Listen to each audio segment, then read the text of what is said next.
नमस्कार किसान भाइयों, स्वागत है आपका हाई फाई किसान यूट्यूब चैनल पर। भाइयों, आज मैं आपसे किसानों की एक महत्वपूर्ण समस्या के बारे में चर्चा करना चाहता हूं और वह समस्या है इल्लियों एवं अन्य कीट पतंगों की समस्या। भाइयों, पिछले कुछ वर्षों में मैंने एक बहुत ही अजीब बात देखी है और वह है कि हमारे उपयोग किए जाने वाले अधिकतर कीटनाशक दवाइयाँ इल्लियों पर नियंत्रण करने में फेल होती जा रही है। जितनी कारगर ये कुछ समय पहले थी, अब वो इतने दिनों तक नियंत्रण नहीं कर पा रही। साथ ही इनका हमारी आमदनी पर खर्च हर साल बढ़ता जा रहा है और हमारा मुनाफा कम होता जा रहा है। एक और ख़ास बात जो आप सभी लोगों ने महसूस की होगी वह यह है कि अब इल्लियों का प्रकोप एकदम से होता है। मतलब एक हफ्ते पहले आपको अपने खेतों में इक्का दुक्का इल्लियाँ दिखेगी, लेकिन एक ही हफ्ते के भीतर ये इल्लियाँ इतनी संख्या में हो जाती है कि आपकी फसलों को भारी नुकसान पहुंचा देती है। ऐसा क्यों होता है, इसको समझने के लिए हमें पहले इल्लियों का जीवन चक्र समझना होगा। जैसा कि आप इस चित्र में देख सकते हैं, इल्लियों की मुख्यतः 4 अवस्था होती है। पहली अवस्था अंडे के रूप में होती है, दूसरी अवस्था लार्वा के रूप में, तीसरी अवस्था ककून के रूप में और चौथी ये वयस्क पतंगों के रूप में। मतलब कि इनका पूरा जीवन चक्र लगभग 25 से 30 दिनों का होता है। अंडे से लेकर वयस्क पतंगा बनने की पूरी अवधि 25 से 30 दिन मात्र। दुर्भाग्य यह है कि एक वयस्क मादा पतंगा एक बार में 1000 अंडे देता है, जो कि लगभग 10 से 15 दिनों में लार्वा के रूप में विकसित हो जाते हैं और अगले 15 दिनों में ये फिर से बटरफ्लाई या पतंगों का रूप ले लेते हैं। मुझे अपने खेतों में एक पत्ता दिखा जिसके ऊपर एक मादा पतंगे ने अंडे दिए हैं। आप देख सकते हैं इसमें ये सफ़ेद सफ़ेद जो पत्ती के ऊपर दिख रहा है, ये इल्लियों के अंडे हैं। अब ये इल्लियों के अंडे लगभग इनकी संख्या 1000 के आसपास होगी। मैं आपको जूम करके दिखाता हूँ, आप स्वयं ही गिन लीजिए। इन अंडों को मैंने एक प्लास्टिक के डब्बे में घर लाकर रखा और मैंने पाया कि अगले 10 से 12 दिनों में इन छोटे छोटे अंडों में से इल्लियाँ निकलकर बाहर आई। देख लीजिए आप, ये डब्बे के अंदर आपको जूम करके इसको भी दिखाता हूँ। 10 से 12-15 दिन में ये इल्लियाँ बाहर आ गई और इन इल्लियों ने जो पत्ती अंदर थी उसको पूरी तरह से खाना शुरू कर दिया। आप सोच लीजिए आप कि 10 से 15 दिनों में ये हमें कितना भारी नुकसान पहुंचा देती है और अगले 15 दिनों में ये फिर से वयस्क मादा के रूप में परिवर्तित हो जाती है, जो कि फिर से 10 या 12 दिन के अंदर अंदर 1000 इल्ली पैदा करने की क्षमता रखती है। इस तरह से हमें एकदम से अटैक देखने को मिलता है। भाइयों, हर चीज़ का एक कारण होता है। यहाँ इल्ली की समस्या का भी एक महत्वपूर्ण कारण है जो आज हम देख रहे हैं। कारण यह है कि हमारे द्वारा ही प्रकृति के बनाए गए सिस्टम को बिगाड़ना। जी हाँ दोस्तों, आपने अपने बचपन में देखा होगा कि कई सारे पक्षी और पक्षियों की प्रजातियाँ हमारे चारों ओर चहचहाती थी, लेकिन खतरनाक कीटनाशकों के प्रयोग और पेड़ों की अंधाधुंध कटाई के कारण इनकी संख्या में भारी गिरावट हो गई। ये पक्षी हमारे लिए इसलिए महत्वपूर्ण थे क्योंकि ये ही कीटों और इल्लियों को खाकर इनका नियंत्रण करते थे। इल्लियों की संख्या को एकदम बढ़ने से भी रोकते थे। ये पक्षी हमारे मतलब किसानों के बहुत बड़े मित्र थे, लेकिन आज हम ही इनके दुश्मन बने बैठे हैं। लेकिन अब हमें इनकी सहायता लेनी पड़ेगी। इन पक्षियों की सहायता लेकर हम काफ़ी हद तक प्राकृतिक रूप से इल्लियों पर नियंत्रण कर सकते हैं। मैंने अपने स्वयं के खेतों में लकड़ियों की टी लगाई है, जो आप इन चित्रों में देख सकते हैं। यहाँ पर मैं एक आपको चित्र बना के बता रहा हूँ कि किस प्रकार आपको लकड़ी की टी बनाना है।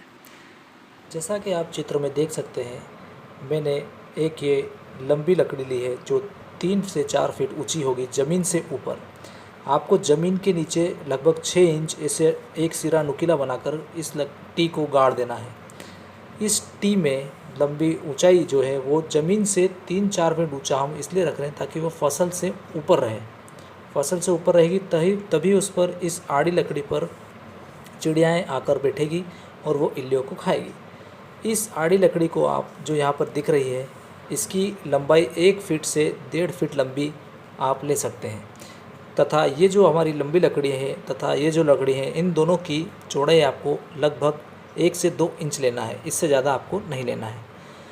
ये जो लकड़ी है आड़ी वाली, इसको इस ऊंची लकड़ी में, लंबी लकड़ी में खील से आपको ठोक देना है। 2 खील 3 खील में बढ़िया जॉइंट हो जाता है। इस लकड़ी का जो ऊपर का हिस्सा है वही हमारे काम का है। इसी के ऊपर ये जो आड़ी लकड़ी लगी है, यहाँ पर आकर चिड़िया बैठती है। इसमें आपको ये ध्यान रखना है कि लकड़ियों का वज़न ज़्यादा ना हो, ताकि आपको उठाने में आसानी रहे। चित्र में आपको लकड़ी की टी दिख रही होगी। इन्हीं टी पर चिड़िया बैठती है। यहाँ से चित्र में आप दूसरे नंबर की टी देखिए, उसके ऊपर आपको बैठी हुई दिख रही होगी छोटी सी। मैंने खेतों में टी लगाई है। इन टी को मैंने समानांतर कतारों में, जो कि 2 कतारों के बीच की दूरी लगभग 30 फीट हमको लेना है, और इन कतारों में हर 10 से 15 फीट के बीच हमें एक टी लगाना है, जैसा कि आप चित्रों में देख सकते हैं।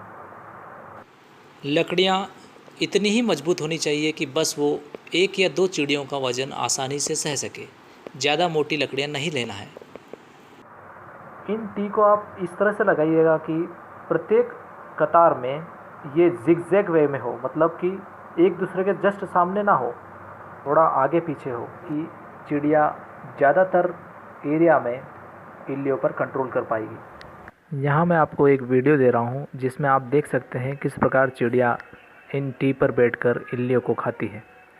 साथ ही आप इन चित्रों में भी देख सकते हैं कि किस प्रकार चिड़िया टी पर बैठी हुई है और इल्लियों को शिकार कर रही है, जिससे कि इल्लियों का प्रकोप हमारी फसल पर कम पड़ता है। आगे एक वीडियो में देखिए आप, हम किस प्रकार हमारे खेतों में इन टी को हथौड़ी की मदद से गाड़ रहे हैं।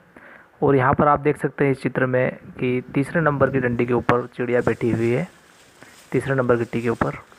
ये मेरी सोयाबीन की फसल है।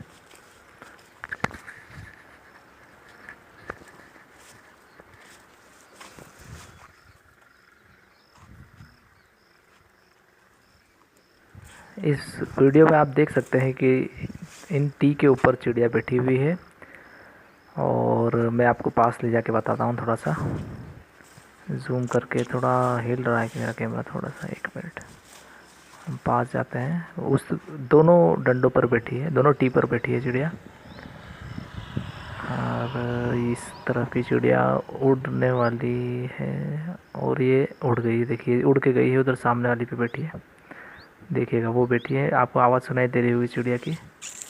और इधर भी देखिएगा आप, ये ब्लैक वाली चिड़िया जो हमारे कुएं के सामने थी, उसको भी दिखाता हूँ, 1 मिनट आपको। ये देखिएगा, ये ब्लैक, ये रही, ये इसके ऊपर बैठी है चिड़िया, वो उड़ के वो भी चली गई। तो देखिए इस प्रकार के आप देख सकते हैं। मैंने अपने मित्रों को बुला लिया है, और वो मेरी फसल की अब रक्षा करेंगे। आप भी बुलाइए और प्रकृति का साथ दीजिए। बहुत बहुत धन्यवाद। जय हिंद, जय भारत। बस एक महत्वपूर्ण बात और आपको मैं बताना चाहूँगा कि जब भी आपको ऐसा लगे कि अब इल्लियाँ कंट्रोल नहीं हो पा रही है, तो उस समय आप जब कीटनाशक का उपयोग करें, तब कृपया करके इन टी को सुरक्षित स्थान पर निकाल के रख दें, उसके बाद ही स्प्रे करें। क्योंकि अगर आपने स्प्रे किया और उसके बाद हमारे मित्र, हमारे पक्षी अगर वापस से उस टी पर बैठेंगे, तो वो उन इल्लियों को खाएंगे जिनके ऊपर दवाई का स्प्रे हुआ है, और वो पक्षी बेचारे मर जाएंगे। इसलिए आप लोग पहले इन टी को निकाल लें और इन्हीं के स्थान पर अंदर फसल में रख दें, ताकि टी इन पर चिड़िया नहीं बैठ पाए। और जब 1-2 दिन बाद जब आपको लगे कि हाँ अब इल्लियाँ मर चुकी है और नष्ट हो चुकी है, जो भी दवाई का असर रहा इससे, उसके 2-3 दिन बाद वापस से इनको इन्हीं के स्थान पर उसी छिद्र में गाड़ दें जहाँ पर आपने पहले इनको गाड़ा था, ताकि आपको अगले कुछ दिनों के लिए और अच्छा कंट्रोल मिल पाए। धन्यवाद। जय हिंद, जय भारत। आगे और भी अच्छी बातें हम यहाँ पर आपको बताएंगे, इसलिए बने रहिएगा और आपके सुझाव कमेंट बॉक्स में प्लीज़ लिखिएगा। अगर आपको वीडियो पसंद आया हो तो प्लीज़ लाइक करें और दूसरों के साथ भी ये शेयर करें। बहुत बहुत धन्यवाद।